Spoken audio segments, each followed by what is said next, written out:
Welcome to Moose Plays, everyone. I'm the Liquor Moose, and today we'll be going over my draft analysis for Santa Smackdown 2018. So Santa Smackdown is the tour that the UPA hosts, and since I haven't done a tour on this channel before, if for whatever reason you don't already know what a tour is, it's basically one giant tournament where we had 80 people participate in this one, and there was 5 separate draft pools of 16 people. So basically, once you drafted, it basically worked on the premise that you could face multiple things more than once. Because obviously with the pool that we with the number of Pokemon that are available, having one pool to draft from is going to be literally impossible. And it would just take for fucking ever. So we had to do 5 draft pools, which is whatever. So anyways, because this is a tour and we needed to make things go quicker, this is an 8-mon tour. So we could draft between 6 to 8 mons. This was point based. We had 90 points to spend, and then each person, like each coach, could select one Pokemon on their team to use Z moves. So yeah, that's the basis of it. One specific thing that Santa Smackdown has differently in comparison to all the other tours out there, like all the other draft tours out there, is that there's a stealing system that's implemented that works a lot like Yankee Swap.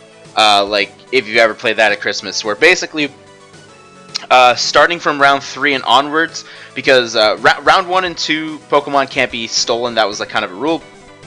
So from round 3 and onwards, when it was your pick, you were allowed to steal something from a person who drafted something. So basically, if it was my turn up for my round 3 pick, I could steal from someone else's round 3 pick. Or if it was like later, I could steal any Pokemon that, barring it wasn't one of their first 2 picks, barring that person hasn't already been stolen from. So basically, a person can only be stolen from once, and a person can only steal once. And once a Pokemon has been stolen, it cannot be stolen again. So it was kind of like Yankee Swap. I think Ben called it like White Bunny or some crap like that. Anyways, so there was a cool stealing system implemented, which put a lot of strategy into where you drafted things and all that kind of stuff. I was lucky enough that I did not get stolen from, and I also did not steal from it. Basically, once I got to a certain point, I figured, okay, I'm only going to use my steal if one of the things I plan to draft gets sniped. So yeah, that's where that came in.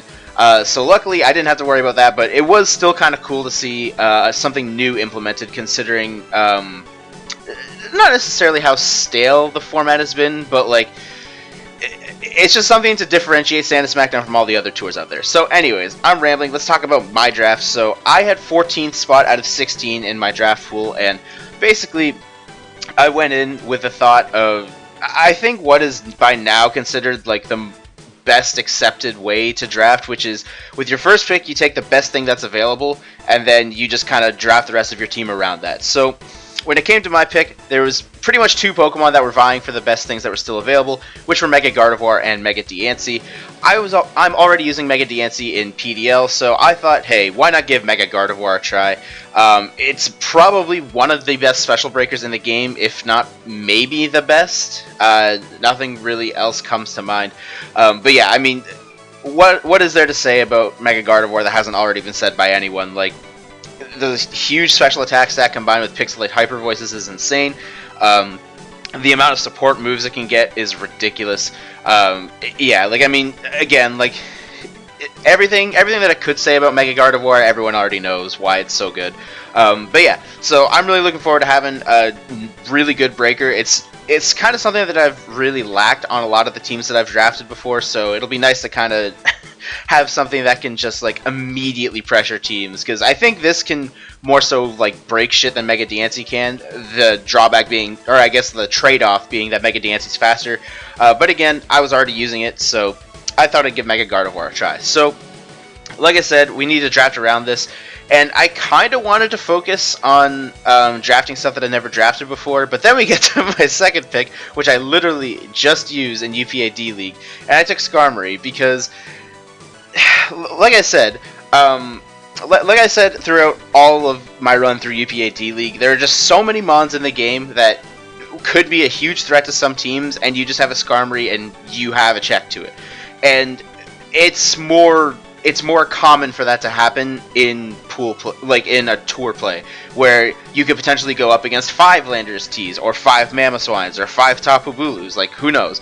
Like, because of the threat of like so many of one specific threat being run around, like Skarmory, in my opinion, was like way too good to pass up. Not only for that, but also to ensure that throughout this tournament that I do have a reliable hazard setter or remover if I needed it.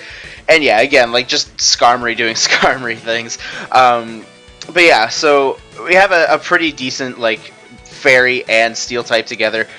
I thought about going for a Dragon, but then I kind of took a step back, and like I said, I wanted to try something new, but then I took a look at Sebi VGC's Minor Pokemon League run. And then I realized, holy crap, this Pokemon in tandem with Mega Gardevoir makes it so, like, literally no wall can stand in my way. So I had to take Diggersby, and again, I literally just used this in UPA League. I promise, though, this is the just Skarmory and Diggersby, those are the only 2 Pokemon on this roster that I have used before. Everything else is new to me. But yeah, like, when I realized, hey, like, Mega Gardevoir and Diggersby make such a good combination, I just could not pass up the opportunity to take it, because, my god, Diggersby just breaks shit. So now I have a huge special wall breaker, I have a huge physical wall breaker that provides me just so much. Like specifically, like, Diggersby gets me U-turn, it can also get me spikes if I want it to run that way, but having access to priority is also really good. Like, Diggersby is just like the complete package for the bargain that you get it for. It's actually ridiculous. So anyways, it was at this point there was kind of like a long break in my draft, and I started to realize, like, I was trying to, like, to my best fill the normal check marks that I would try to fill out. Like, if I was drafting, like, for a regular league, basically. And in 8 Mon, you just can't check everything off, so I had to forego a Grass type, but in order for that to happen, I still needed a good 1,000 arrows resist, because, like I said, there could potentially be 5 Zygarde 50s running around.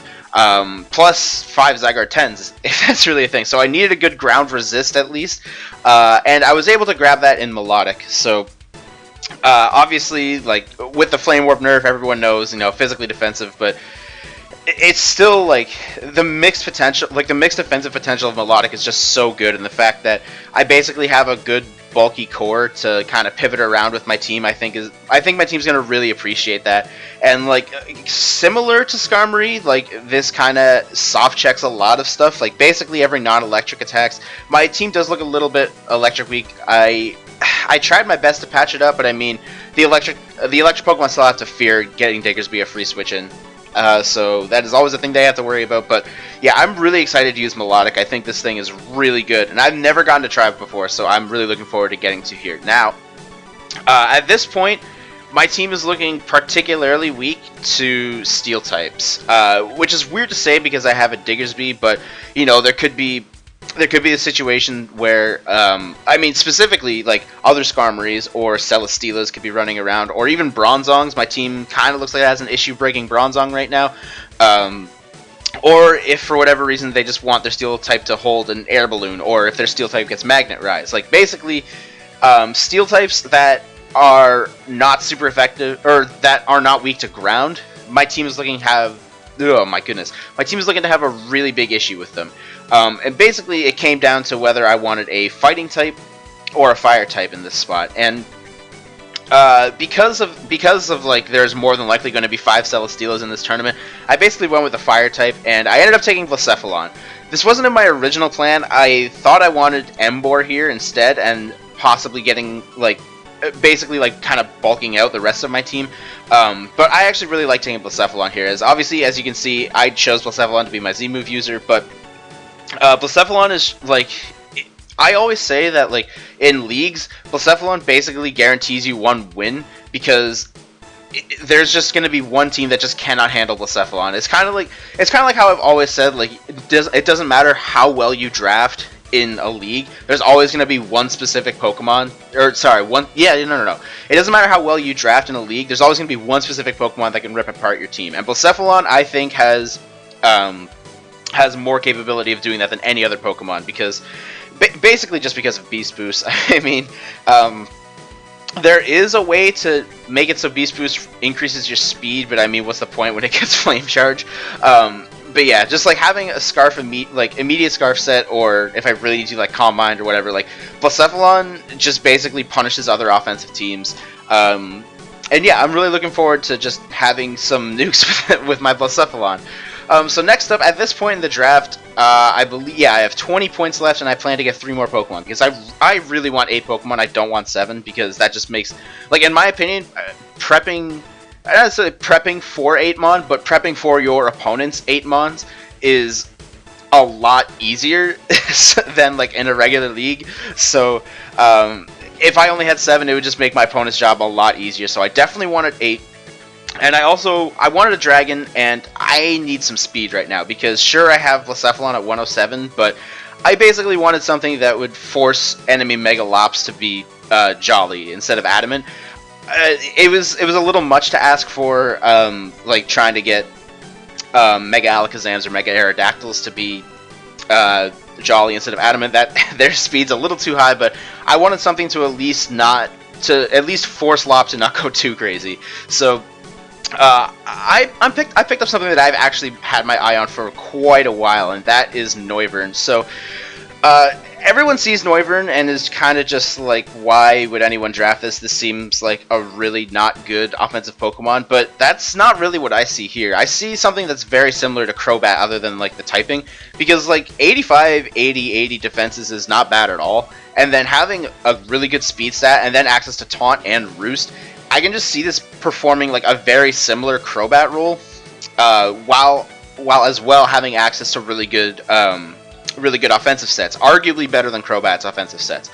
The only thing Crobat has really above this is that it gets set up in Nasty Plot, whereas Noivern doesn't get that. But I definitely see this being like very similar to like a Tornadus T or a Crobat or anything kind of like that, like basically kind of like a stall breaker set.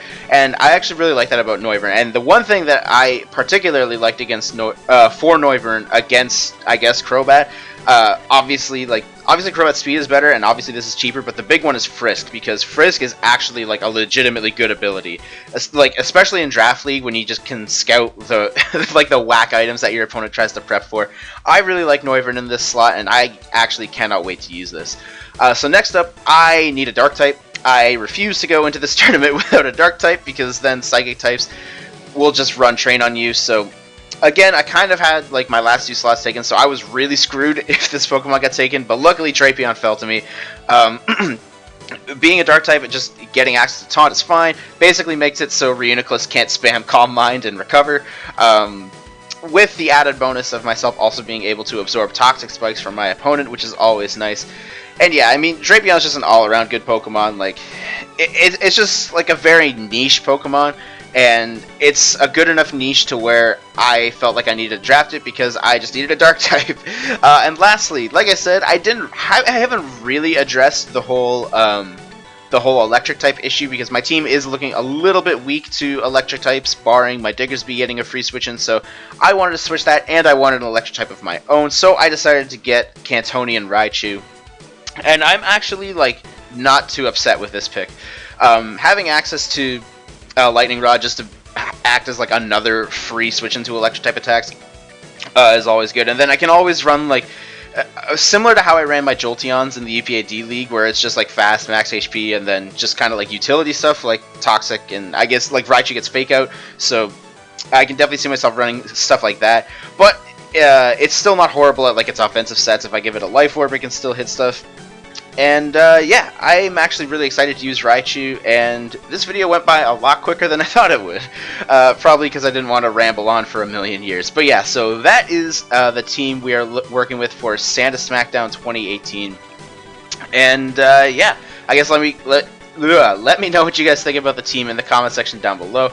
The way I'm going to be doing this is I'm just going to be doing a hybrid team builder plus battle video after this. So I plan to post my run like literally one day after each other. So like basically just keep your eye on the channel every single day until my run's over. But yeah, that's all I got to say. I really like my team. I can't wait to build with it, and I can't wait to play my games. So yeah, our first game will be against Oro. Or yeah, I guess I should just say my pool. So my pool consists of Oro, Youngster Bill, Ches, and Muse the Best, Andrew. So yeah, keep your guys' eyes out on the channel tomorrow for when my first pool game goes live. And yeah, thanks for watching, and we'll see you next time.